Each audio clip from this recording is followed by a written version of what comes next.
Right.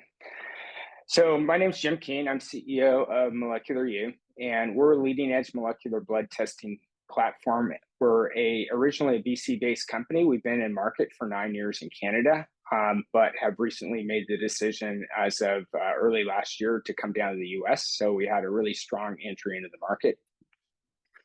My background is both digital health startups, most notably the consumer-facing business of WebMD. It was venture-backed. We returned 37 times money to our investors, but I also had founded a company called WellnessFX that pioneered consumer diagnostics and telehealth 10 years ago.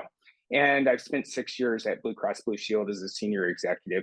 My team's equally deep. Gene Skolnikoff is our CTO, and he has big healthcare enterprise background at J&J and success at digital health startups. Rob Frazier leads our scientific team. He is also the founder. David Wishart was the world authority in metabolomics, and he led the Worldwide Metabolome Project back in the day. And Christophe Bourgiers is his equivalent on the side of proteomics. We solved two really big problems. First of all, referencing earlier a number that $1 trillion out of 4.4. Well, in the coming year, 3% of the US population will unexpectedly develop serious illness and account for 25% of the total healthcare spend in the US. So if you could imagine from a medical economic standpoint, moving upstream 6 to 12 months, you could probably cut about 550 billion of that out. The good news is we're living in an unprecedented era of scientific development. There's literally hundreds of biomarkers that have been discovered in the last 10 years, and many more are happening in an increasing scale right now. But the problem there is this needle in the haystack. A lot of this really great scientific research and new markers gets discovered, but then sits on a digital shelf gathering digital dust. Our platform solves that. So first of all, it starts with a large language model that we spent 6 years developing. It sits on top of all the world's academic literature. And our platform last year had 250 biomarkers on a mass spec testing plate assay. Our new version this quarter is 825. Once we find a marker that's been published, we actually reproduce it, because with proteomics, metabolomics, reproducibility is where it's at. And once we're able to reproduce it on our proprietary mass spec assay, we then add it to the starting lineup, and we run our tests for $100. And not to bring up references to prior companies, but it's a tube of blood about that big, 500 microliters of blood and 250 microliters of plasma. We ran all of these at scale at one shot. And then the second big piece of tech we have is that we're very multi-biomarker driven, and we create these really complex risk signatures, and we capture both top-line diagnoses as well as underlying comorbidities. It gives doctors a holistic view of patients. We don't inflict that complexity on our users. We're super simple, accessible, and insightful. And here's where the 9 years of experience as a direct-to-consumer company in Canada come into play. We're in the US as an LDT. We are filing as an IVD. That will take us about 2 years. We have a simple kit. We partner with existing labs here that are looking for molecular products to run at scale on mass spec. We can output this into a mobile app for consumers, but also give the providers the final say on what types of consumers see this and who the role is. We can also output that to PDF. And then this rolls up if you're trying to do, say, value-based care or manage large populations and whatnot and do risk adjustment and stratification. Our tools can roll up into a dashboard, and we can provide that right now as non-clinical decision support. Pending our filing, we did our investigation, and we are definitely a de novo class 2 medical device, a software device. There aren't any other applications that do multi-biomarker risk assessment. So we are filing as a class 2 de novo, will be the predicate. Here's our lineup right now. This is based on our 250 assay plate or marker plate.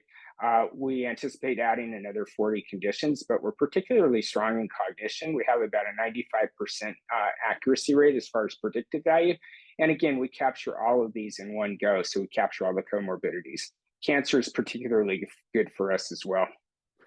And I won't dive into this. I love the science, so I'm not a scientist, by the way, but I have great ones around me. But we solve a lot of problems. Many chronic diseases lack visibility. Here's an existing client of ours. She does have full-blown Alzheimer's disease assessed qualitatively. She would cost the system $60,000. But what's really going to get her and accelerate this are the emerging comorbidities you see at the bottom, which tally up to about $100,000 in the coming 12 to 18 months if they're not addressed. And just to show you some of the underlying science here, here's our ROC curve for Alzheimer's. It's particularly good. It's at 98%. We also have a growing line of cancer predictive risk signatures. You can see these, and I'll finish up with a really great patient story. Andrea is an existing subscriber. She has been with us for 5 years, regularly gets tested. 2022, her signature came back completely different for prior years. And we sent that over, because we're not doctors, to her provider, and he ordered imaging, found 3 small lesions. They were removed surgically, and then here's what the heat map looked like. In 2023, we ran our results, and she reverted back to normative levels. Go to market, totally focused on value-based care and the subcategories of pop health, risk adjustment, prior authorization. This area is on fire. Olink just got bought by Thermo Fisher for 3.1 billion. Our addressable go-to-market is in clinical neurology. To start, we had a great fourth quarter. We signed all the groups you see on the right. Dent's the largest neurological clinic in the US. It's about a 1 million patient footprint. We also did quite a bit in reimbursement. I love reimbursement. I'm not an interesting guy at parties, but it is a great area. Annual potential of this just with our clients would be about 2.6 billion. We're not going to get 100%, of course, but we are setting a pretty reasonable target of 5% of that in the next 3 years. Here's our codes, and there's more to come. We think PLAs will be added on top of this, as well as chronic care management codes. We're raising 5 million. We've got 2 already in.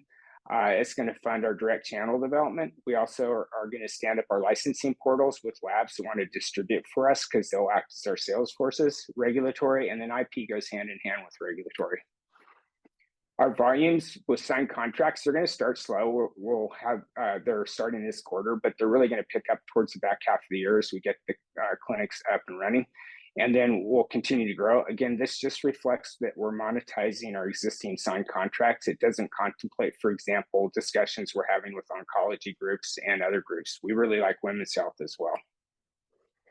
Near-term projections based on this, we will do 2.4 million this year. Again, it starts slow as we implement our clinical partners, but on the back half of the year, it's going to come in strong. And this tees us up to go in about 16 million for next year. This puts us at break even sometime around Q3 of next year. That could vary by a quarter or two, either plus or minus. It's not an exact science, but we feel pretty good about our numbers. Other than that, go team. I welcome any questions.